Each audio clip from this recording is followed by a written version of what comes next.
Welcome friends to my kitchen. What am I doing today? I'm making some sourdough bread, and then I had some leftover pumpkin puree, and I decided I was gonna make some pumpkin scones. I'm gonna go and stay with a friend tonight, so I figured I would take her some pumpkin scones. So that's what we're doing today. I'm doing sourdough pumpkin scones. Spoons. It's too early. Anyway, so that's what I'm doing it today.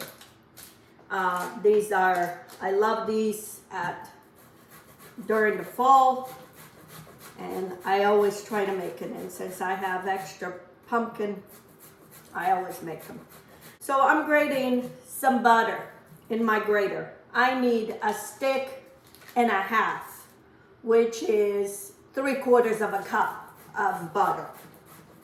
So that's what I'm doing. I'm grating it when it's still cold and makes it easy to grate it. Anyway, I like it doing this way instead of cutting because it goes a lot faster. Okay, I got my butter here. I have 3 cups of flour. I have baking powder, baking soda, and salt in here. And then I have pumpkin spice. Anytime you add these flavors together, pumpkin and pumpkin spices flavors, it is delicious. So you want to mix all this to combine all those flavors. And then I'm gonna take all the butter and put it here and cover with the flour to kind of separate. I usually do this on top of the flour, but it's too early in the morning, so I'm not thinking. So I'm gonna pour this into this bigger bowl and kind of try to mix so that butter is distributed throughout the flour. Okay, I'm gonna add the sugar. I have half a cup of sugar. I will leave the recipe on the description so you can, if you want to make it. These are wonderful. You can make them and then you can freeze them individual and then bake them whenever you want it, or you can bake them and then freeze them however you want. I usually make the dough and freeze it, and then when I want it, I just pop in the oven. You can always pop them in the air fryer and it'll make a fresh scone every time. So I have 1 egg and half a cup of pumpkin puree. This is just the pumpkin, it's not the pumpkin mix. Okay, I need a tablespoon of vanilla, more or less, and mix all this. And then I have here my starter. I'm gonna add the starter to the pumpkin, and we're gonna mix all this.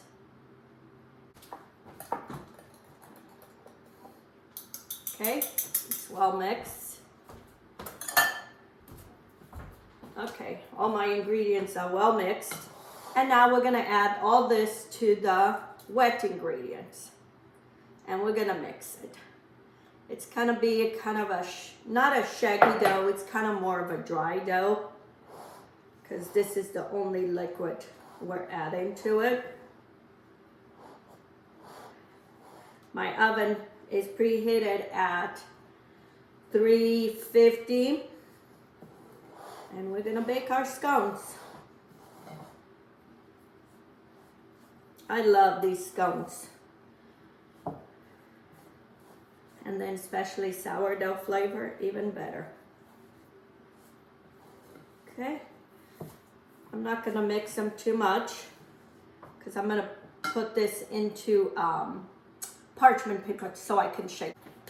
So now I'm gonna put it in this parchment paper and I'm gonna shape it into a disc. I find it to make into a disc, especially because I do this to sell. It kind of gives a more even scone versus if I was making for us here. But I always make this because I find that it's easy. So here's all my dough, and that there's still a little bit of flour, that's fine. And if you have never had pumpkin scone, you gotta try it. You know, I remember when I started making scones, I always thought they were dry, kind of, because usually you buy a scone, they're kind of dry. Even the ones at Starbucks. I'm always shocked when I go, which is hardly when I buy a scone at Starbucks, but when I do, I'm always shocked how dry they are. So anyway, so you make it into a disc, however the thickness. I don't want them too thick, too low. So I have here probably about 1/2 inch thick, and I try to shape the best way into a disc, and then I'm gonna cut it into 8s, make into a pizza. Okay, cut into 4s, and now cut it in triangles. And this way you kind of get more an even scone throughout. I have here a cookie sheet with parchment paper, and I'm gonna put my scones and bake them. On weekends, if I'm around, I go stay with this friend. So I usually try to take something when I go and stay the night with her. So anyway, so that's what I'm doing it today. And I know this is her favorite. She loved these. Even though now she can't remember. But anyway, so I'm gonna bake these probably for about 20-25 minutes or until they start getting gold on top. And we're gonna have some pumpkin sourdough scones.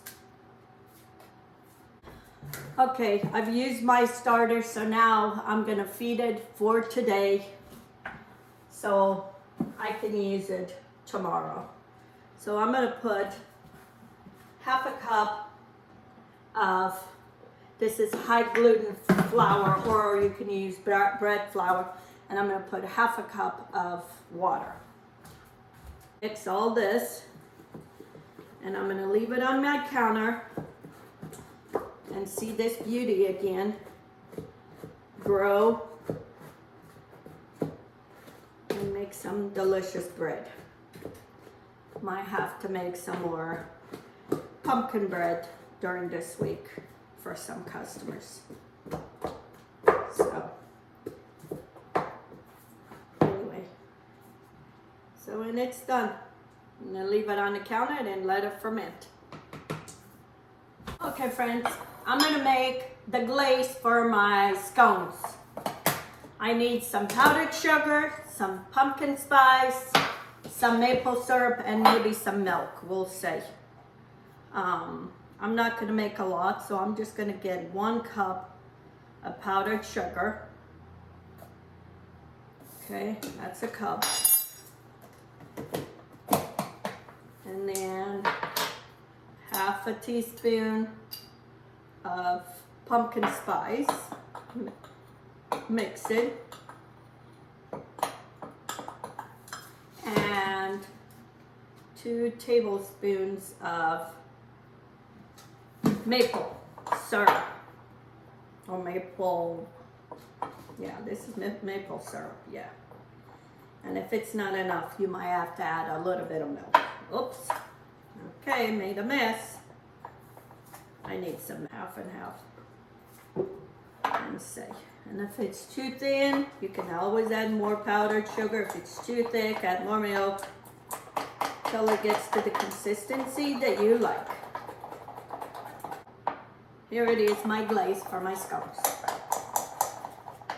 Powdered sugar, pumpkin spice, maple syrup, and a little bit of milk. Okay? Wait, friends, my scones are done. And now I'm gonna put the glaze. Oh, you should smell this kitchen. It smells so good. So now I'm just gonna drizzle generously in each scone. Or if you want to, you can always dip it, this side of the scone, in the glaze, but I don't want a lot of glaze. Okay friends, my scones are cooled with the glaze, and now I'm gonna box them for my friend. I'm gonna share some, I think some with my in-laws. This will be too much for her. Look at this.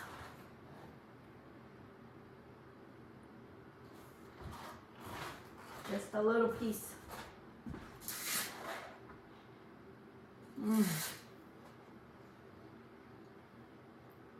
There's nothing like the ones at Starbucks or the ones you buy. These are soft and not hard. They have such a good flavor. I'll leave the recipe on the description so you can make this. As we approach fall, Thanksgiving, holidays, this is a perfect addition if you have family coming by your house. Always have some of this in the freezer. You can just throw it in the oven or in the air fryer. I'm gonna make some, take my daughter-in-law next week. Anyway, you give a try to this recipe. And if you haven't subscribed to my channel, please do. Give me a thumbs up. Share my videos on your social media with your family and friends. And please leave a comment. Thank you for all the comments and all the subscription. Have a good day.